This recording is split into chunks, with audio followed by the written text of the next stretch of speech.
வாய பொளந்துட்டு எழுந்துக்கும். சரியா சொன்ன சித்தப்ப. ஆனா நீ அப்படி சொல்லாம பெரிய தியாகி புண்ணாக்கு மாதிரி சேர்த்து ஏன் உயிரை ஏண்டா வாங்குற? கிறுக்கு. ஆனா இப்ப நிஜமா எனக்கு உதவி தேவைப்படுது.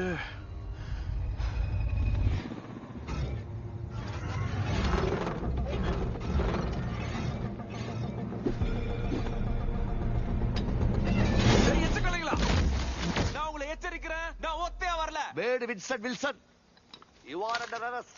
டிவியே உங்களை கைது பண்ண வந்திருக்கு. அதனால மரியாதையா சரணடைஞ்சிரு. அதுதான் உனக்கு நல்லது. புனித காலவரிசையில யாரா அவன் மேஜர் சுந்தரராஜனையும் மிஞ்சறான்? கடைசி எச்சரிக்கை, ஆயுதங்களை தூக்கி போட்டு மரியாதையா நீ வெளியே வந்துடு. மரத்துக்கு பின்னாடி தனி மரமா இருக்கேன். என் கற்புக்கு எந்தவித களங்கமும் வரக்கூடாது. பொதுவா ஒரு மனுஷனோட உடம்புல 206 எலும்பு இருக்கும். ஆனா அதுவே பலர படம் பார்க்கும் போது 207 ஆயிடும்.